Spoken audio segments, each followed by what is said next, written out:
and in this lesson we're going to take a look at AI photo retouching inside of Photoshop. Now you can see here I've got two images which I've downloaded from Unsplash.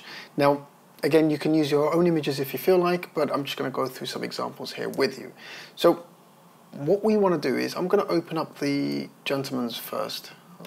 Here we go. So you can see his image is quite high resolution, but we do have some retouching that maybe we want to do. Now, ideally, I personally would like to use Lightroom when I do my photo retouching, and anything slightly more advanced I can do in Photoshop, but for this purpose, I'm going to do it completely in Photoshop, right? So let's say I want to remove some of the skin and just smooth his skin out a little bit better. And the best way to do that is if inside of Photoshop, if we go inside the filter and neural filters, I beg your pardon, click on that. And then once Photoshop has realized that you've got a few options which we can select. Now obviously you've got portraits, creative, color, photography, restoration, and we'll go through a lot of these later on in the course, but for now we just want to focus on portraits, right? So the first option we have is skin smoothing. It's exactly what it says there, right? It smooths the skin out, and all we need to do is just click the turn on button. It's going to try and figure it out, and you can see it's kind of smoothed his skin out, perhaps maybe a little bit too much. And obviously, you know, if you want something to look slightly more natural, you want to have that imperfections in there. You can't make it too smooth, otherwise people will instantly know it's too modified, right, with Photoshop. So we can scale that down to about 25, so that way we can retain some of that highlights on his forehead, the wrinkles, and some of the cheek lines there, and some of the skin that he has on his cheeks there. So really simple, skin smoothing does that. You can turn the smoothing on all the way to the max. If you do that, what's going to happen is you can see it tries to smooth out the difference between the original photo and the blur that Photoshop's put it in, right? If I turn it all the way down, what you'll see now is you can kind of slightly, if you notice, it's probably going to be a little bit more protrude once you zoom in, but you can see that the smoothing is a little bit too soft. Whereas in this case, we always just like to leave it at the 0%, to be fair. There we go, right? So that's skin smoothing. Now, Smart Portrait, it's a bit of a weird one. What that does is it allows you to change the expression or certain things about the actual picture. Now, this is completely experimental, I think, because I personally would never want to use this, because you'll see in a second, but you can see you can make the person happier, you can change their facial age, the hair thickness, the eye direction, and you have some more options here below, something like expressions, which is surprise, anger, and some global settings, which is like the head direction or the light placement. So let's go to the top, and let's start off with the be happy. So if I push that up, again, if I push that up all the way, what you find that the AI then tends to kind of make it, well, it's too fake, right? It pushes it too far to on the spectrum where you kind of like, okay, no human is happy this way, and you'll see what I mean in a second as soon as it's finished processing. Is this gentleman, you know, I'm sure he has a beautiful smile, and that's not his smile, right? You can see it's just, it tries to mimic teeth and such, but if a person was truly smiling, like if I am here, you can see all the way to the cheeks at the back will actually move as well, but here it only moves it to the side. So use it sparingly and cautious. If I do the same way on the opposite spectrum and go completely -50, you can see it tries to do like a frown face kind of thing. But again, it looks, for me anyway, it looks very fake, and you'll see in a second, look, it tries it, but it's not quite there. So be very, very cautious when you use any of these tools. So facial age, for example, if I go all the way to the back and make him look younger, you can see what it tries to do is it smooths everything out almost, right? And makes it try and make him look babyish. So you can see here, it just looks weird.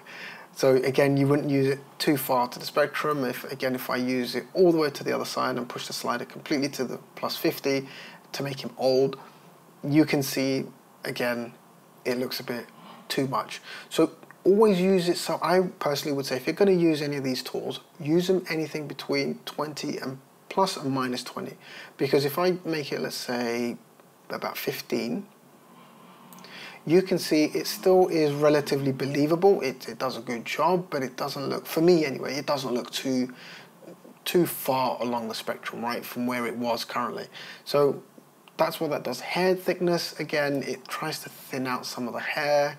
So if I go -50, it tries to make his hair thin, which you can see in a second, it looks slightly, yeah, you can see all the artifacts still lingering in the background, which means you still have to do a lot more cleaning up to do. And again, if I go all the way to the +50, you can see what it does is something a little bit more unbelievable, where it just tries to thicken the hair, make a lot more of it, which again, you'll see, you know, you have these weird artifacts. And while he may want to have great thick hair, but it doesn't work, so I'm just going to push that back to 0. Eye direction, this one's a very weird one. It again tries to move the eye direction from one side to the other. So if I push this completely to the left hand side, for example, you can see it will look slightly fake.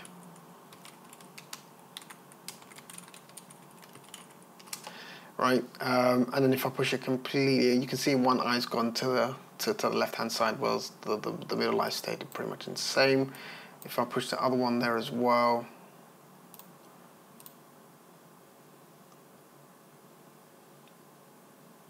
you can see in a second what that does is it again does the other way, so you can see that eye moves to the right, whereas this eye stays in the middle. So again, I wouldn't recommend using these ones, to be fair. These are really just kind of far-fetched expressions and stuff like that. Again, surprise, I'm going to push it all the way to the +50, and let's see what that looks like.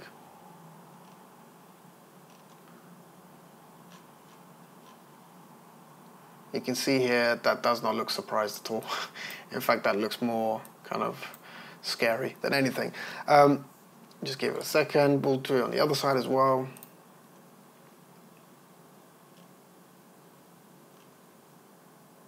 And there we go. Again, doesn't work for me, right? I personally, again, would really stay away from it using any of these tools here, at least until Adobe's AI becomes really powerful in this. So this is something I personally would still, if I was taking the photo, I'd rather the model have the right expression at the right place.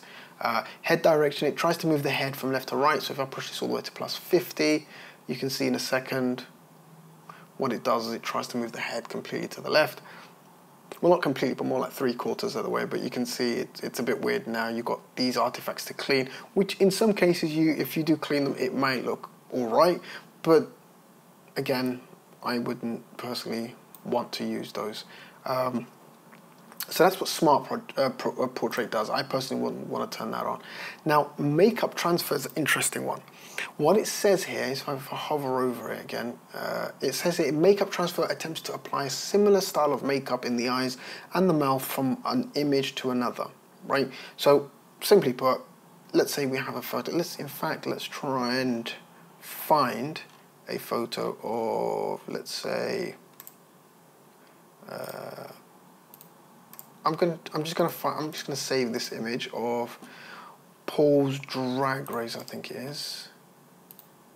Because what you want to do is you want to have an image where the makeup is very prominent, right? Very prominent. I'm just going to save that here.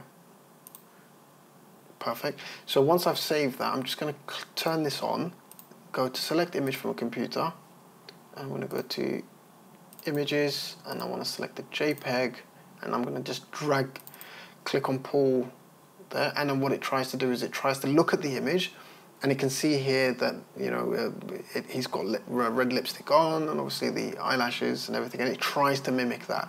So again, you want to use this very kind of spiraling and not too heavy, relying heavily on this. So I wouldn't personally want to use that. But it may work for different types of models, depending on the expression. So let's give this an example. I'm just going to open up, where is it? I'm going to open up the other image here of this lady there. Now, obviously, there's not much I need to do in terms of adjustments, to be fair, because I think the photographer's probably done quite a bit already on there. But let's say I want to put some makeup on her. Now, I can go back to it again, neural filters, And hopefully the same image from, we'll probably try and do a good enough transfer. I'm going to select that image again. Oh no, wrong image. I mean, it's given her a little bit of a color, I guess, but it's the wrong image. Let me select the JPEG, select that image. And you can see the lipstick's, I think the lipstick's done fine. Even the eyelashes, it's done fine. If I was to click OK, I can see it will just kind of apply the filters on there already for me, which in a way is a little bit better than I guess on the other previous image. But again, it really does depend on the reference photo. You want to make sure the reference photo is ideally closed lips, eyebrows and eyelashes and eye masks and eyeshadows are all very visibly clear, and then Photoshop will actually do a really good job at that point. But if not, mostly, like I said, I will use my photo editing inside of Lightroom. Now, Lightroom doesn't have a lot of AI materials in there, but it's the best place for photo editing. But yeah, hopefully that was a good enough kind of introduction to AI photo retouching. Again, we'll go through some of the more photo filters that we have in Photoshop later on. But for now, yeah, I'll see you in the next one.